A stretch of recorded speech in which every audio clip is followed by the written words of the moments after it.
Hey guys, what's up? Welcome back to the channel. If you're new here, my name's Corey and this is KRPmodels, and this is my N-scale Mojave Subdivision layout. This is layout update number 10. Took me a whole year to get there, but I'm finally at number 10. But before we begin, I just wanted to give you guys a little bit of background of why I chose to model this place. There's three reasons. For one being, there's two of the most famous railroad landmarks on this Mojave Subdivision. One being the Hatchby Loop, of course, and another being the Cajon Pass, which I do plan on modeling here on this layout. If you're not familiar with the Mojave Subdivision, it does run from West Colton all the way up through into Bakersfield, California. And my little section here just happens to be a small little railroad town, which is world famous, called Mojave. The other reason is when I was a young boy, my grandfather always used to take us camping up in the high Sierras, and we'd always stop off in Mojave to get something to eat. And I thought it was really impressive of the amount of trains and how big the trains were.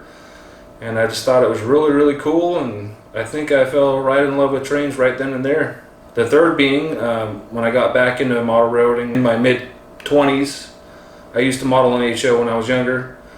I looked up Pelle Solberg's work and I said, wow, I have to do it. So that was a big inspiration for me. That being said, let's take a look at what I got going on here on the layout and look at the progress I got going so far. And I do appreciate you guys tuning in, so let's have a look.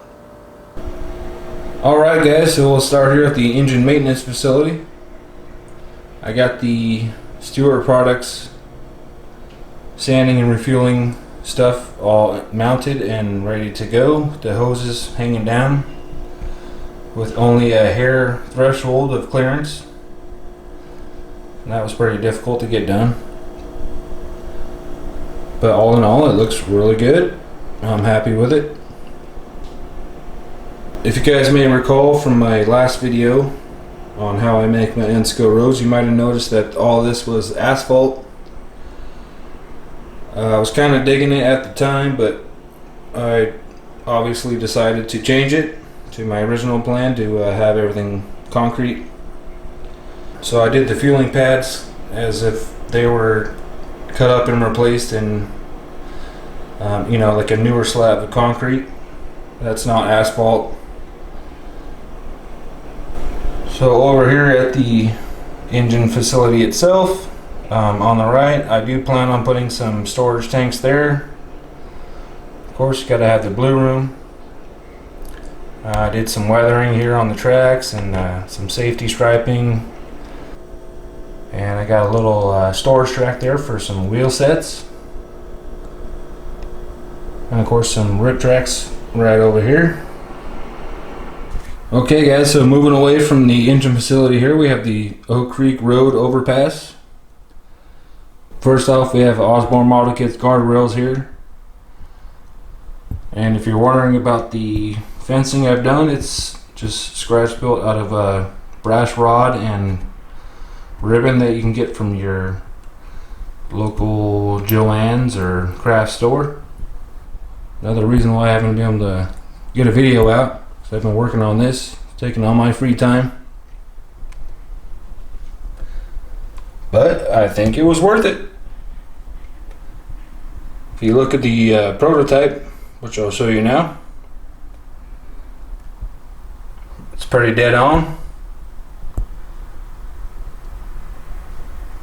And of course I did get my street lights on there. Even got Billy Badass doing the run out there.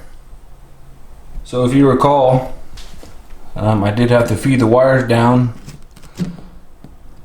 into the pillars. At first I had them as 3/16 dowels, but now I've replaced underneath where the lights are gonna live, so I can easily just feed my wires down. And it's supposed to be a press fit, but depending on the weather, it changes every day. But anyway, yeah, so there's the Oak Creek Road overpass. which is really looking good, I think. So we'll move on to Keefe & Sons Ford. So I went to my local hobby store and ordered some Atlas Ford trucks, and what came back is HO scale, no, N scale trucks. So how did they screw that one up? I guess Atlas and Trainworks both use the same factory, and they lost the factory. The guy decided to close it or something like that. I'm not sure, but I wasn't even sure if I should open this thing up. This might be a collector's item. I'm not sure. I just thought it was funny. Thought I'd share that with you guys. But yeah, got a couple of my trucks lined up here and getting ready to put my Keefe & Sons Ford together. So with every layout update, I always end with my new purchases. And here we have the Microtrains DODX Red Flat Car 3-pack with the M1A2 Abrams tanks, which is very nice. I'm really happy with the detail on the flat cars. The molded pieces look pretty good. I have one issue with the whole dealio.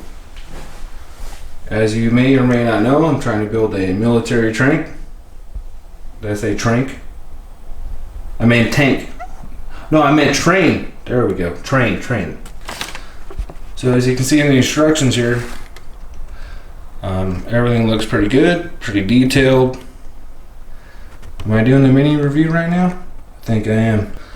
So I'm looking at the treads here on the dang tank. They're flat.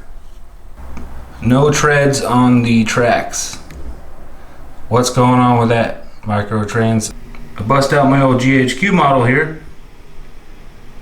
What happened there, Microtrains? Did somebody forget to press a button or what? I'm not sure.